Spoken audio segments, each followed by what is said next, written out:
bagong serye. Amen. I believe na lahat po ay they are remain faithful to finish. Lahat po ba ay remain faithful to finish?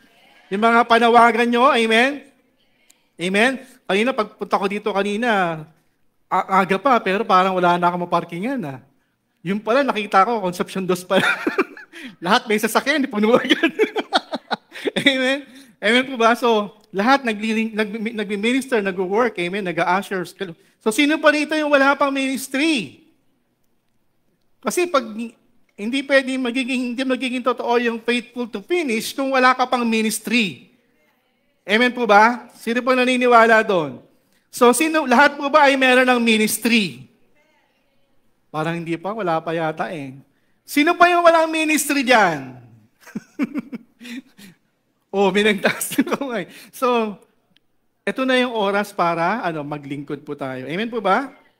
So, ngayon po tayo po ay, pupunta naman po tayo.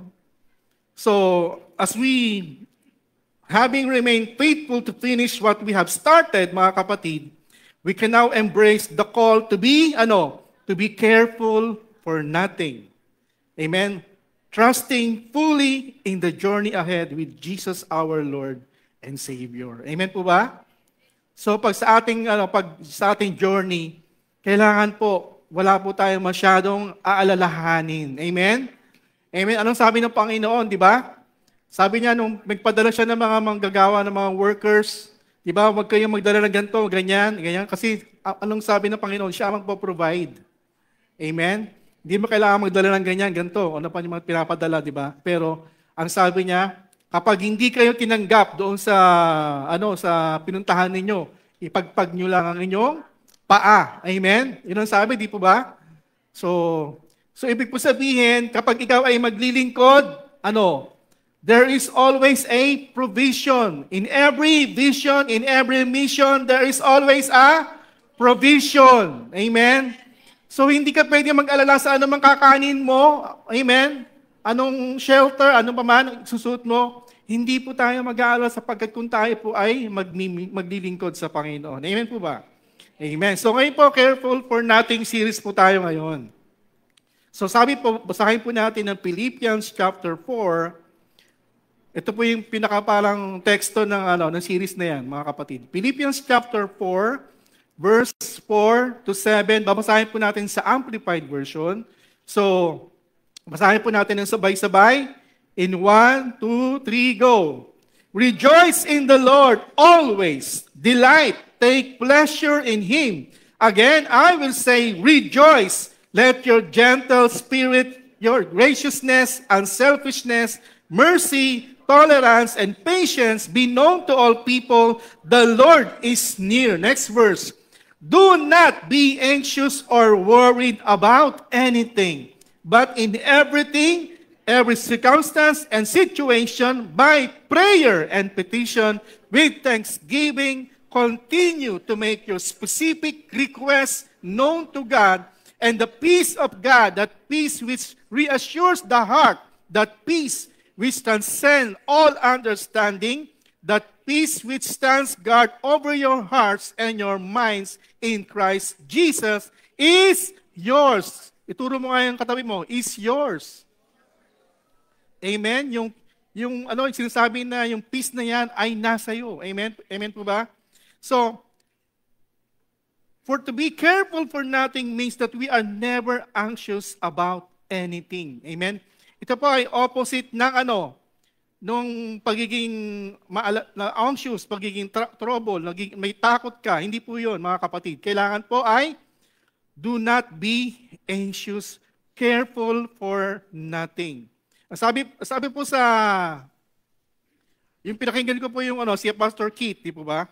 Sabi doon, ang careful for nothing means that we are never anxious about anything, where carelessness is a lack of common sense, attention, or diligence.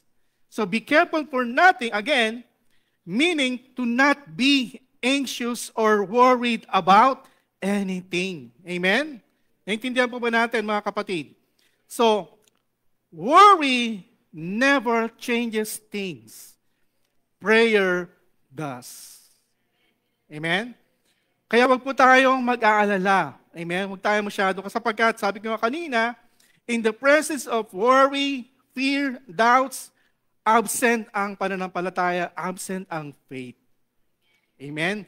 Kaya wag po tayong masyadong mag-worry. Sabihin mo, tapikin mo ang katabi mo, do not worry. Di ba? Sabi nga sa kanta, be happy. Di ba? Do not worry. Amen, mga kapatid? So, ano pa lang po yun? Intro pa lang po yun, no, mga kapatid. So, ano po talaga yung topic natin ngayon? Series part 1 po natin ay Careful for Nothing, His Priority, Part 1. Amen? So, ito po yung ating babasahin sa Isaiah. Basahin po natin Isaiah chapter 26 verse 3 to 4 in Amplified also. Sabi dito, you will keep in perfect and constant peace the one whose mind is steadfast, that is committed and focused on you. In both inclination, basahin po natin mga kapatid, in both inclination and character, because he trusts and takes refuge in you with hope and confident expectation. Trust confidently in the Lord forever. He is your fortress, your shield, your banner, for the Lord God is ever an everlasting rock, the rock of ages. Tayo po'y manatilim sa mandaling manalangin. Ama namin Diyos, maraming salamat Panginoon sa iyong salita. Dalangin po namin Panginoon, ikaw pa ang magdaragdag na marami pang kapahayagan Panginoon sa umagang ito. Thank you Father God. Samahan niyo po ang iyong lingkod. Lord, think through my mind. Speak to my vocal cord, O God. Salamat, Panginoon, that you will anoint every ears, every hearts, every mind, Panginoon, sa umaga ito. Panginoon, maraming salamat. Thank you for Holy Spirit, O God. Ikaw lamang po ang makita, ikaw lamang po ang maluwalhati sa araw na ito, sa umaga ito. Maraming salamat. Ito po ang aming dalangin sa pangalan ng iyong anak na si Jesus. Amen and amen. Okay, sabi nga po sa John 14 verse 1, do not let your heart be troubled, afraid, or cowardly. Believe confidently in God and trust in Him. Have faith, hold on to it, rely on it, keep going, and believe also in me. Yun ang sabi po sa John 14, sabi ng Panginoong Jesus. Sabi po sa Romans 10, verse 16 to 17, in Amplified again, but they did not all pay attention to the good news of salvation. For Isaiah says, Lord, who has believed our report? Isaiah 53 verse 1, sabi doon. Verse 17, so faith comes from hearing what is told, and what is heard comes by the preaching of the message concerning Christ. Amen? Amen po ba? So sinasabi lang po na mahalaga yung preaching. Amen? Ang pananampalataya ay darating kung tayo po ay makikinig. Sabihin mo sa katabi mo, makinig ka. Amen? Kung tayo po ay makikinig, ang pananampalataya ay darating. Andoon. Amen? Amen po ba? At ang pinapahayag po natin dito ay ano? Salita ng Diyos. Sabi nga sa Matthew 4:4, man does not live by bread alone. Ano pa? But in every word that proceed from the mouth of God. Amen? Iniulit ko lagi ito, na tayo ay espiritu. We are spirit being na merong soul, yung kanyang desisyon, yung mga feeling mo, mga kapatid, nararamdaman mo, may soul ka, and we are living in this body. Amen? Kung ating Diyos ay Trinity, we are also a tripart being. We are spirit with soul and living in this body. Naintindihan pa ba natin mga kapatid? Amen. So, ibig po sabihin, importante sa ating spirito ay ano? Salita ng Diyos. When was the last time nagbasa ka ng Biblia? Ngayon, pastor, o kanina, nagbasa sa ng Bible. Pero ibig ko sabihin, when nag-study ka ng Biblia mo. Ibig pong sabihin, hindi mo pinapahalagahan ang salita ng Diyos. Hello? Mas pinapahalagahan mo ay ano? Yung katawan mo. Kasi kumakain ka ng 3 times a day o 4 times a day. 5 times pa nga yung iba, di ba? May snack pa nga di ba?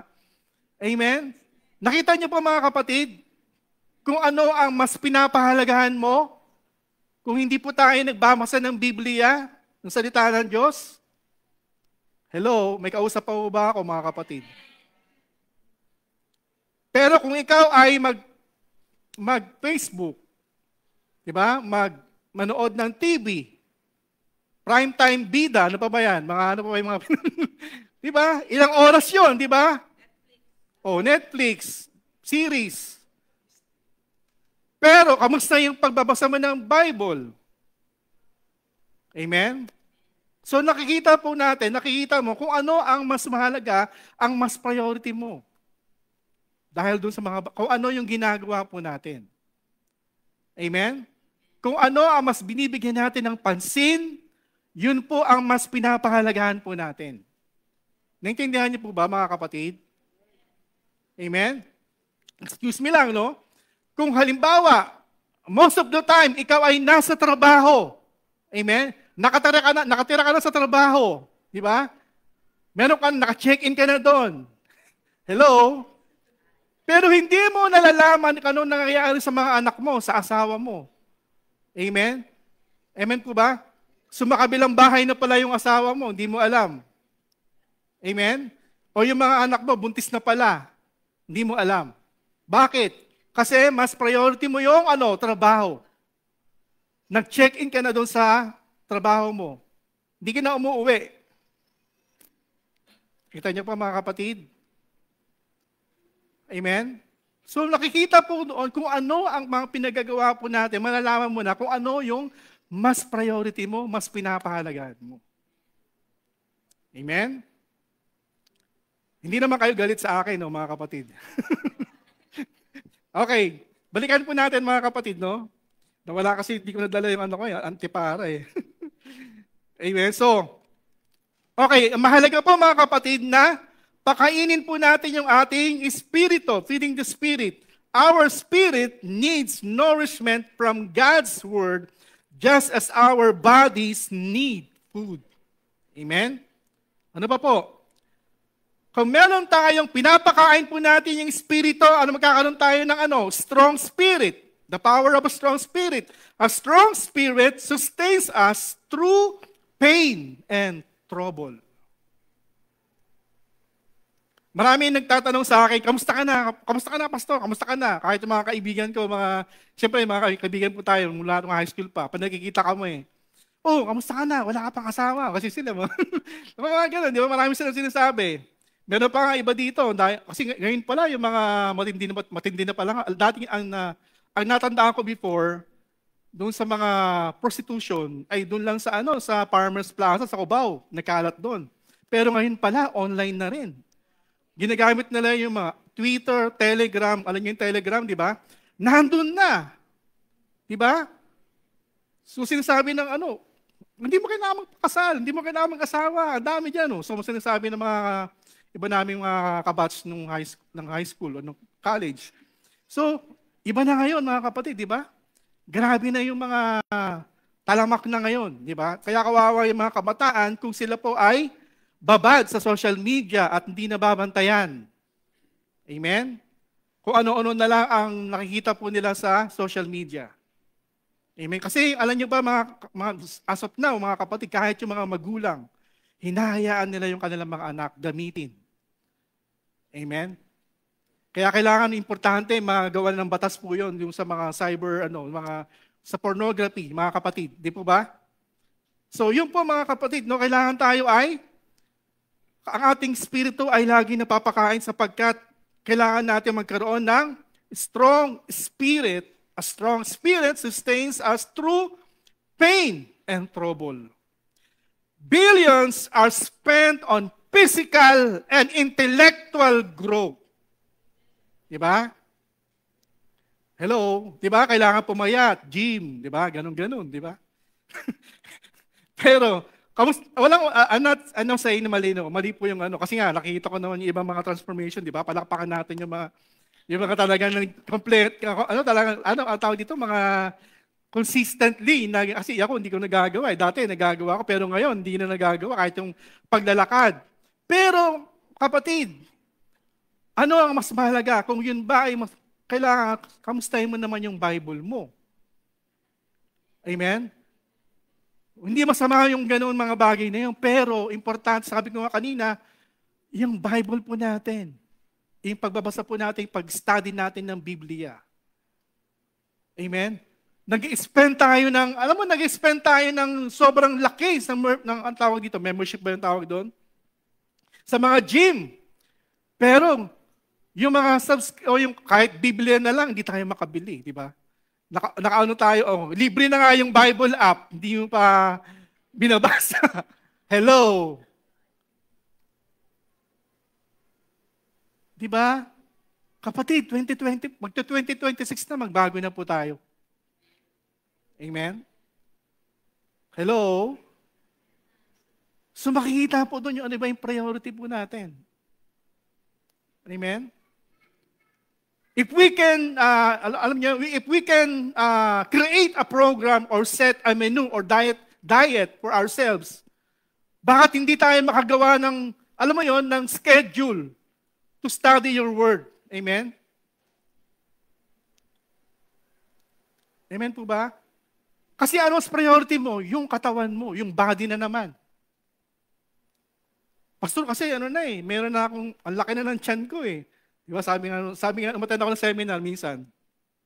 Malalaman daw kung taas na ang sugar mo kapag ikaw ay sa wall, kung ikaw ay gumanon, nauna yung tiyan mo, ibig sabihin mataas na ang sugar mo.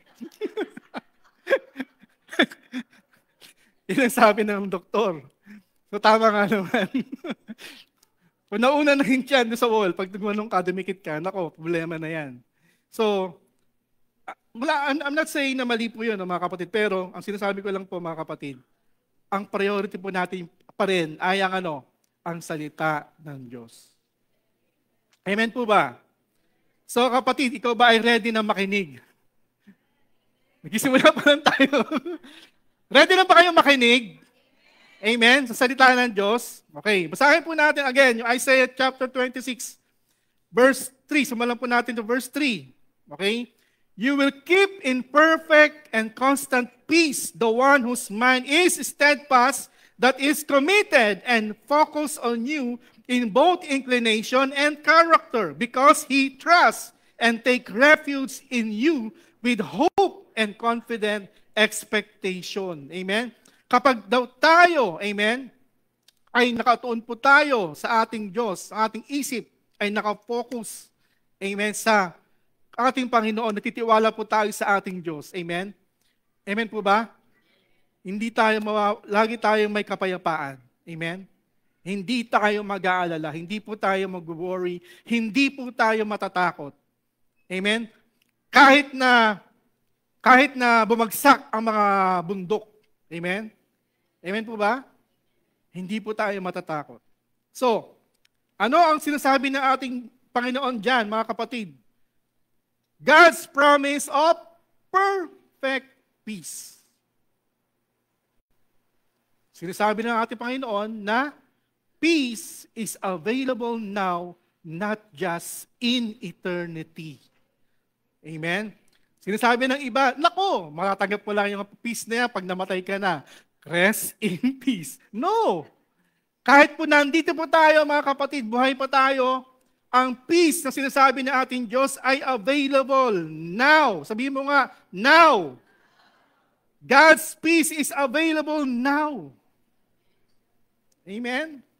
Not just in eternity. Amen? So, ano ang magiging parte natin in experiencing that peace, yung sinasabi ng ating Panginoon, mga kapatid? Sabi sa John 14, verse 1, do not let your heart be troubled, afraid, cowardly, believe confidently in God and trust in Him. Have faith, hold on to it, rely on it, keep going, and believe also in me. Ano yung sinasabi niya? Do not let your heart be troubled. Why? Because we can choose peace. Sabihin mo nga sa katabi mo, we can choose peace. Sa kabila, sabihin mo, you can choose peace. Pwede mong piliin ang peace na yan, mga kapatid. Amen? This is not a suggestion, mga kapatid. It is a command. Do not let your heart be troubled. Okay, sabihin mo nga sa tabi mo, ito ay command. Do not let your heart be troubled. So, are you letting your heart be troubled? Yun ang tanong. Hinahayaan ba natin na ang ating puso ay mag-trouble, mag-alala? Amen? Yun ang tanong, mga kapatid. Kung hahayaan po natin na lagi nating pakikinggan, panonoorin yung mga nangyayari sa kapaligiran po natin, malamang ganun na mangyayari. Amen? Pero sabi ko nga, kung bibigyan natin ng pansin ang salita ng Diyos, ang pangako ng Diyos sa atin, amen? Magkakaroon po tayo ng kapayapaan. We will have peace in the midst of chaos, in the midst of storm. Amen? Amen po ba? So ano yung kailangan gawin? Study your word. Amen? Study your Bible. Amen? Magbasa po tayo, mga kapatid. Amen? So, ano ang makikita po natin doon sa binasa po natin kanina sa Philippians chapter 4, verse 4 to 7. Balikan po natin. Philippians chapter 4, verse 4 to 7, sabi dito, rejoice in the Lord always. Doon muna tayo, mga kapatid. Sandali lang. Rejoice in the Lord always. Yan po ba ay pag meron lang bonus? Kung may blessing lang? Kapag maayos ang pakiramdam mo? Kapag wala kang sakit? Sabi dito, rejoice in the Lord always. Again, I will say, rejoice.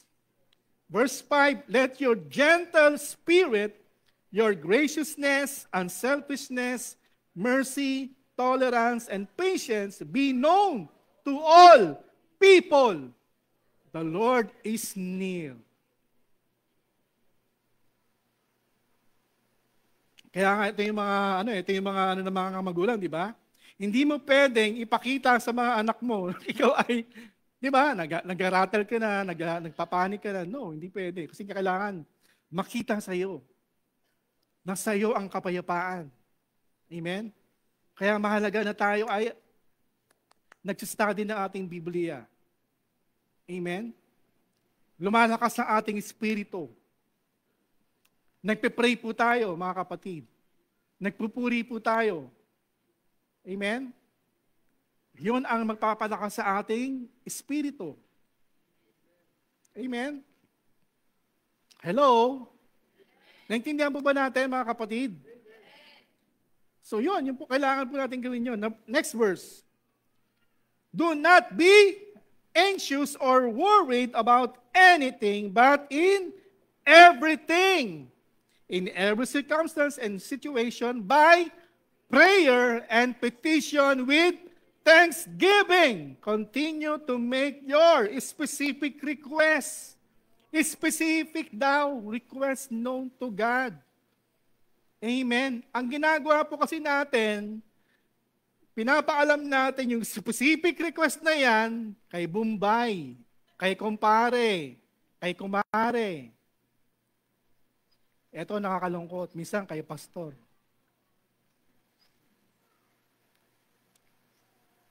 Pwede ba maging real talk tayo ngayon? Kami po mga pastor, wala po kaming enough na kayamanan para lahat. Di ba? Pautangin lahat na may nakakailangan. To tell you honestly. Amen? Only we can do is to pray for you. Yun lang po magagawa po talaga namin. Well, praise the Lord kung ang pastor ay pinayaman. Pero ibig sabihin, huwag natin tingnan yung ating mga pastor, especially na pinayaman, ay yun ang unang-una nating iisipin o yun ang ating lalapitan para kung meron tayo pangangailangan, hihingin tayo kay pastor. Hello? Tumahimik, mga kapatid. Lalong-lalo na ngayon, di ba? Di ba ano ngayon? Appreciation month. Ano dapat ang ginagawa? Dapat ikaw ang magbibigay sa pastor. Totoo yun, mga kapatid. To honor your pastor, dapat ikaw nga talaga, ikaw mismo nagbibigay dapat. Amen? Amen po ba? Pastora, parang hindi yan. Amen? To honor your pastor, dapat ikaw pa yung magbibigay. Hindi yung ikaw pa yung... Totoo lang po yung mga kapatid. Hindi naman ako masyadong parang against, no? Pero, kailangan talaga natin gawin. Unahin natin si God. Mag-pray po tayo kay God. May prayer meeting dito every Friday. Nakakalungkot. Parang ilan lang yata may pangangailangan. Karamihan yata, kabataan yata may pangangailangan. Sila lang yung nagpupunta. Amen? Kung may pangangailangan daw tayo, mag-pray. Huwag tayo mag-alala, mag-pray. Pray a specific prayer. Amen? Kung meron kayong prayer, isulat po natin sa inyong envelope. Di ba? Sa ating mga prayer requests. Hello? Nako, marami na yatang galit, mga kapatid. Kumukonti na yung amen. Hindi naman kayo galit, mga kapatid. Nagiging totoo lang po tayo, mga kapatid. Amen? Sapagkat, ngayon, kahit mga business, nagkakaproblema na rin. Lahat po ay hindi na exempted. Marami kang pera, wala kang pera, lahat po ay tinatamaan ng mga Alam naman po natin nangyayari ngayon, di po ba? Yung mga inflation sa ekonomiya. Amen? Di ba? Nabubulsa lamang na ilang-ilan, di ba? Bilyon-bilyon, di ba? Bilyon-bilyon. Amen? So, kaya mga kapatid, dapat piliin natin yung, di ba, ng gusto, yung iboboto po natin next time. Huwag tayong aasa lang sa ayuda. Porket nabigyan tayo ng ayuda, yun sila na iboboto natin. No. Next time po, maging wise na po tayo sa ating pagpili ng kandidato. Amen? Amen po ba, mga kapatid? Amen. So, sabi nga dito sa nasa natin kanina, living by faith, renewing the mind, peace comes through faith, prayer, and focusing on God, mga kapatid. Lagi po tayo mag-focus sa ating Diyos. Amen? Faith, prayer, and focusing on God. Yun po importante, mga kapatid. Again, rejoice in the Lord always. Again, I say, rejoice.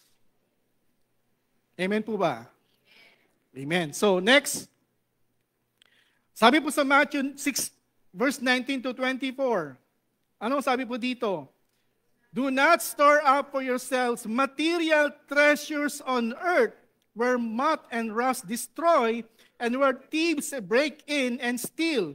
Verse 20, but store up for yourselves treasures in heaven, where neither moth nor rust destroy, and where thieves do not break in and steal.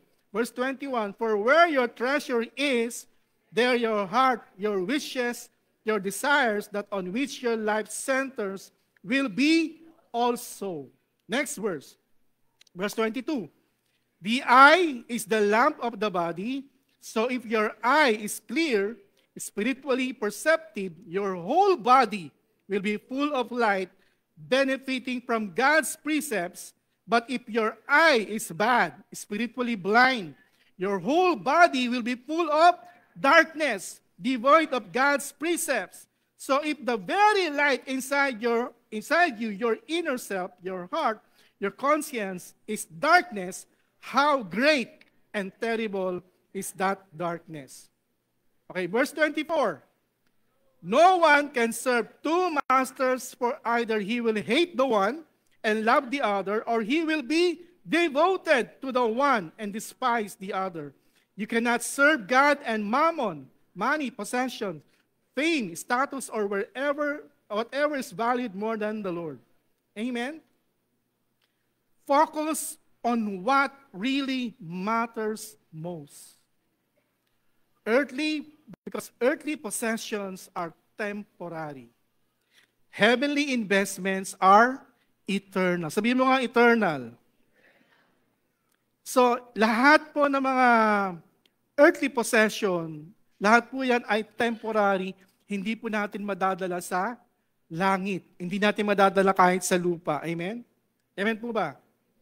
So, magagawa ba natin to? Amen? Lay up for yourselves treasures in heaven. Can this be done? It can be done, mga kapatid. Paano? With your tithes, with your offerings, with your gifts, your talents, your seeds of your service, amen? Your time. Amen? Amen po ba? Yung paglilingkod po natin, yung ating ministry, mga kapatid. If we will do it from a heart of love and faith for God's word, amen? Yun po tayo ay nag-i-invest. Amen? Sa langit. Amen? In faith and love, you made a deposit in heaven. Amen? Amen po ba? So, parang sinasabi po, alam niyo, sinasabi po sa Philippians chapter 4 kanina, kung babasahin natin yung buong chapter 4, sinasabi lang doon yung ating heavenly account ay nandoon sa chapter 4, Philippians. Amen? So, sabi nga ni Pastor Keith Moore, why do Christians get upset, especially over things that don't last? Bakit? Bakit na-upset sila ang mga Kristiyano? Bakit? Number 3 reasons.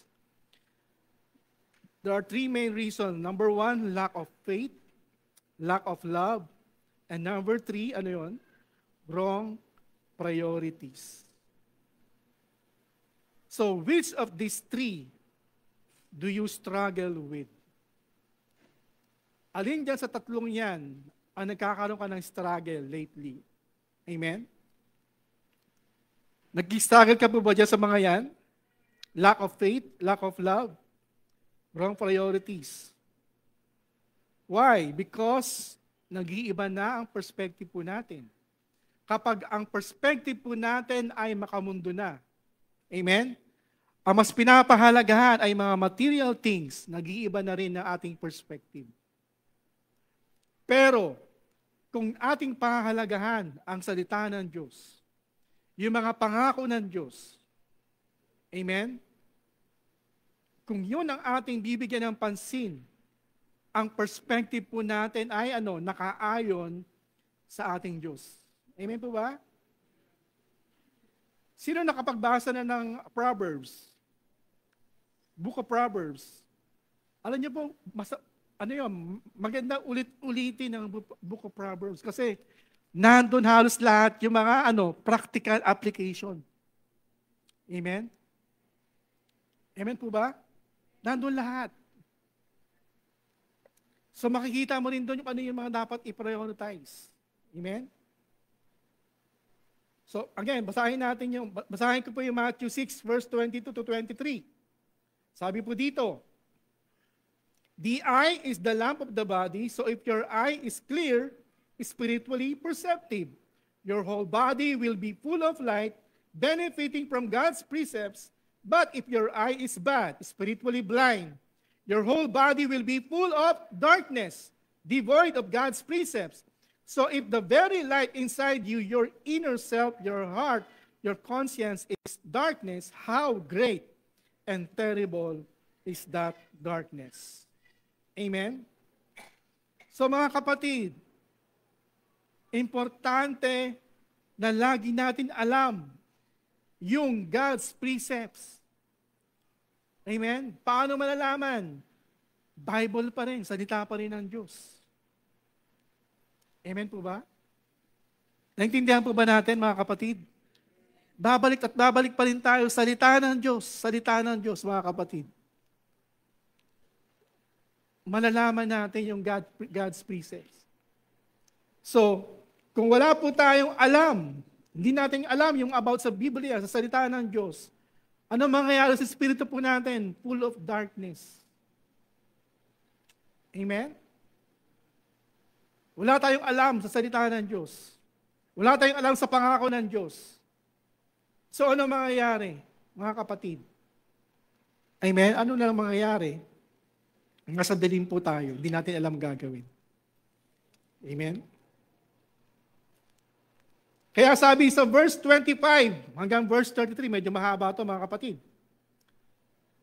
Actually, alam na po natin ito. Nabasa ko ito kanina. Sinabi ito kanina. Therefore, I tell you, stop being worried or anxious, perpetually uneasy, distracted about your life as to what you will eat or what you will drink, nor about your body as to what you will wear.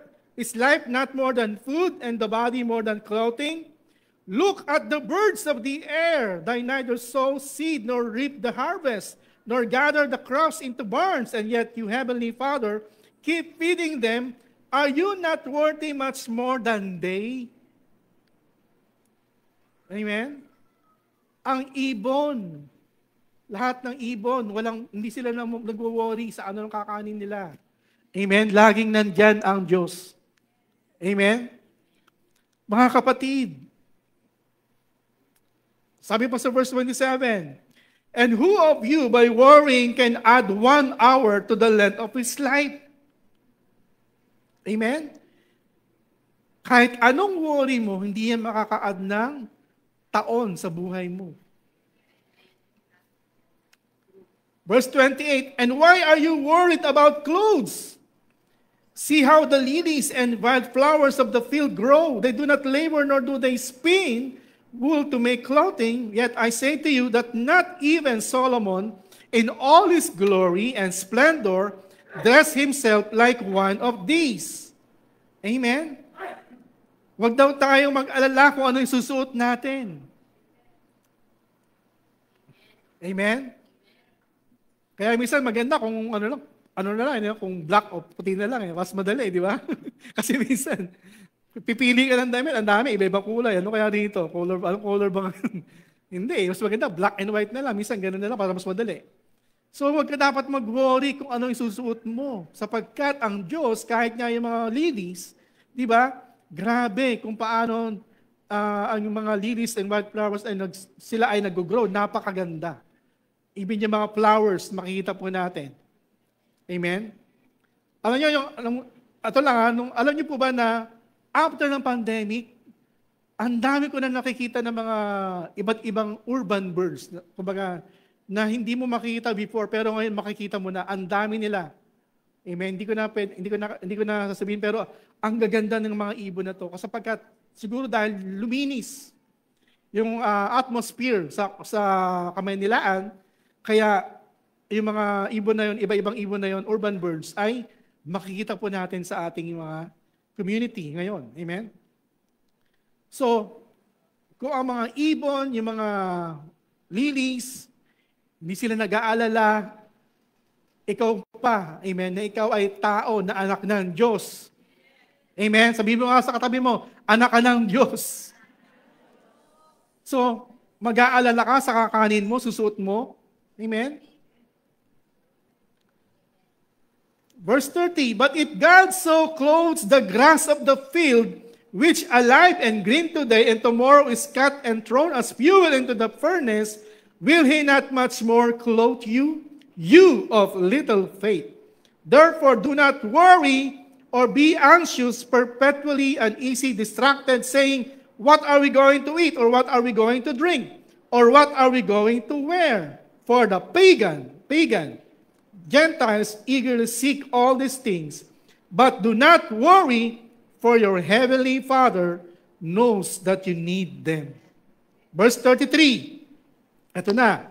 But first and most importantly, seek aim at, strive after His kingdom and His righteousness, His way of doing and being right, the attitude and character of God, and all these things will be given to you, mga kapatid. Palapakan po natin ang Panginoon. Do not let your heart be troubled or afraid. Feed your spirit regularly. Control your thoughts. Amen. Trust God for provision. Seek His kingdom first. Mga kapatid. Amen. So, let us God to help us realign our priorities. Amen. Kamusta mo yung katabi mo? Kamusta na yung mga priorities mo ngayon?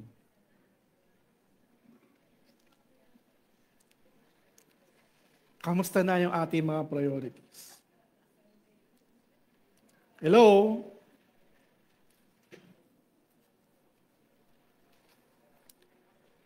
Malapit na po tayo matapos. So, living in God's peace is a testimony to the word, so let's be doers of the word, not just hearers. Amen? Living in God's peace is a testimony to the word, so let's be doers of the word, not just hearers only. Amen? Tayo po mga kapatid sa panahon ngayon, alam niyo po ba mga kapatid, I believe next year, grabe ang kikilos ang banal na espiritu sa iglesia, sa church. Amen? I remember nung 2014, nagkaroon ako ng progressive na vision na kung saan ako ay lumalakad. Actually, marami kami. Nakikita ko, marami kami kasama. Lumalakad kami sa isang mga debris. Ibig sabihin ng mga debris na yon, posible na yon ay may earthquake or posible na merong parang war. Okay? Kaya siyempre, usually pag may war, di ba? Kaya may mga ganang debris, di ba? May mga guho-guho na mga building. Pero, habang tumatagal papunta sa 2020, alam nyo, nakita ko yung sinasabi na rapture. As we go along, yung naglalakad kami sa mga dinadaanan namin ng mga debris, napunta kami sa kakaibang dimension. Isang dimension na walang mga chaos. Amen? Na kung saan naghihintay doon yung alam niyo, sino nakasakay na sa malaking barko na kung saan yung mga babakasyon? Anong tawag doon? Cruise ship, di ba? Cruise. Ganon, naghihintay yung cruise ship sa amin. And nasa isip ko, ano ba yung Noah? Di ba? It speaks of Noah's Ark, di ba? So, moderno lang to, cruise ship. Pero speak of, alam niyo po ba na yung Noah's Ark speaks of rapture. Okay? So, ibig sabihin, malapit na. Amen, malapit na. Pero ano ang sinasabi lang sa atin? We should be ready anytime. Kasi mangyayari talaga yung mga earthquake, mga wars, kung saan nangyayari na ngayon. Amen po ba? But praise the Lord, mga kapatid. Amen. Sasamahan tayo ng Panginoon. Amen po ba? Naniniwala po ba kayo doon? Sapagkat nasa atin ang peace. Amen? So, ang sabi nga ni Dr. Miles Monroe, our life is the sum total of all the decisions we make every day. And those decisions are determined by our priorities. Amen? Kaya, kamusta kaya ang iyong mga priorities? Kung mas pinapahalagahan mo itong mga bagay na hindi mahalaga, ibig sabihin ang pinaka-sum total mo ay yun ka. Amen?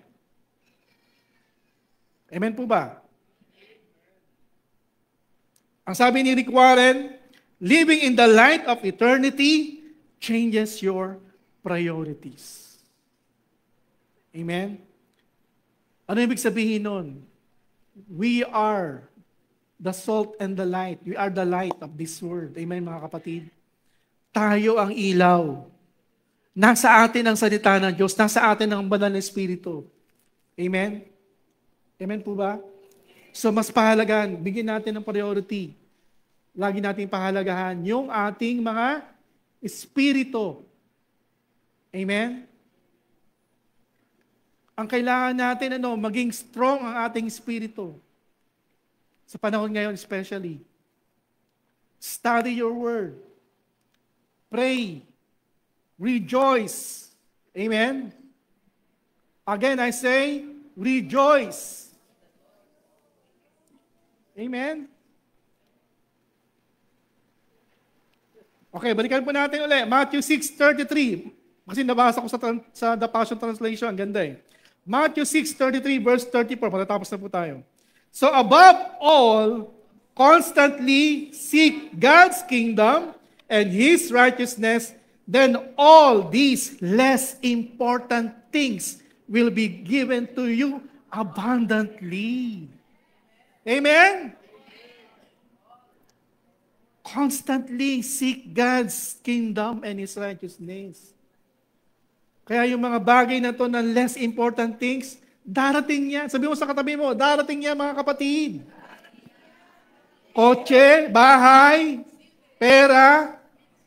Amen? Ano mga less important things na yan? Seek muna si God. Constantly seek God. Every day. Amen? Read your Bible. Pray every day. Di ba? Kanta nga ng mga, di ba, sa Sunday school eh. Okay, verse 34. Refuse to worry about tomorrow. Iba sa inyo, iniintindi pa kung ano kakainin mamaya o ano kakainin bukas. But deal with each challenge that comes your way, one day at a time. Tomorrow will take care of itself. Amen po ba? Okay. Konti na lang ito mga kapatid. Next slide. Align your life with God's priorities for lasting peace and purpose. Align your life with God's priorities for lasting peace and purpose. Lagi kong sinasabi sa mga kabataan, nung ako ay, siyempre tayo po ay nakakilala sa Panginoon, ano pa tayo, binata pa, ano pa tayo, na college pa lang tayo nakakilala sa Panginoon. So, lagi kong sinasabi sa mga kabataan, unahin mo lagi ang Panginoon. Amen? Habang wala ka pang pamilya, unahin mo si God. Unahin mo yung gawain ng Diyos. Amen? Unahin mo yung ministry. Kasi, yung asawa, lahat ng mga mayan, darating din yan. Yun ang sinasabi ko sa kanila. And true enough talaga, totoo naman talaga yun. Kasi noon, nung ako ay kabataan, kung malakas-lakas pa tayo, sinasama natin ang ating pastor sa mga Bible study. Amen? At kahit na saan lupalo pa yan, nagba-Bible study po kami. Ano mo mga, huwag niyong aanuhin itong mga sinaunan dito. Araw-araw nagba-Bible study yan noon, mga kapatid. Amen? Kaya meron tayo ngayong malaking iglesia sapagkat noon, itong mga to, araw-araw may Bible study kahit may trabaho. Ganun po kami noon. Mas inuna po namin yung gawain. Bakit? Mas mahalaga sa amin yung gawain ng Diyos. Gawain na we seek God. Amen? Ganon din ang mga apostol, di ba, noon? Di ba? Anong inuna nila? Ano ang ginuna ng mga early Christians before? Ang inuna nila ay mga katuruan ng mga apostol. Araw-araw nga sila eh. Araw-araw, they are pray every day. Daily. Amen? Sa atin, tuwing linggo lang, weekly na nga lang, hindi pa tayo makapunta. Amen? Weekly na nga lang yung prayer meeting, hindi pa tayo makapunta. Kaya nga sa this coming Friday, meron tayong corporate prayer. Umaten tayong lahat, mga kapatid. Amen? Amen po ba? Unahin natin ang gawain ng Diyos. Unahin natin si God. Amen? Magpagamit po tayo mga kapatid. Kung nangangailangan tayo ng mga Bible study teachers, magpalista po tayo. Kahit wala ka pang training, ititrain ka kapatid. Kasi kami noon wala naman kaming training. Hindi kami, bago pa kami mag-Bible school, nagba-Bible study na kami. Amen? Amen po ba? Ang kailangan lang, availability po natin. Ang tanong, if you are available, if you are faithful, if you are teachable, submissive, amen? Welcome na welcome ka, kapatid. Huwag mo hintayin mag-Bible school. Amen? Kung hintayin po natin mag-Bible school, kung mamaya yung community mo nagkaroon ng lindol, hindi nakakilala sa Panginoon, ano na? Huli na lahat. Kaya mga kapatid, ito na yung oras magpagamit tayo sa Panginoon. Amen? Ano pa? Next slide. Making decisions becomes easier when you have a clear understanding of your values or priorities. Kapag alam po natin ang mga priorities po natin, alam natin si God ang priority po natin, hindi tayo mahihirapan magdesisyon sa buhay. Amen? Nung ako ay mag-decide mag-asawa, hindi ako nahirapan. Amen? Hindi ako nahirapan sa pera. Kasi why? Si God ay nagsabi sa akin eh. Nagkaroon ako ng revelation sa word eh. Nagkaroon din ako ng revelation sa pangalan. Amen? Why? Kasi kung unahin natin ang Diyos, si God lahat ang magbibigay ng kailangan mo. Amen? Hindi ka mahihirapan magdesisyon. If you know your priorities is right, si God ang priority mo, hindi ka mahihirapan. Bakit nahihirapan? Ano yung laging hinahabol natin? Mga material things, mga possession. Amen? Mga kabataan, mga relasyon inuuna. Diba? Amen po ba? Wag muna po yun mga kapatid. Amen? Okay. Okay, last. Commit to God's priorities. Focus on eternal treasures and live a life free of fear and anxiety. Amen. Palapakan po natin ang Panginoon. Tinatawag po natin yung worship team. Pwede po bang pumunta na ang worship team?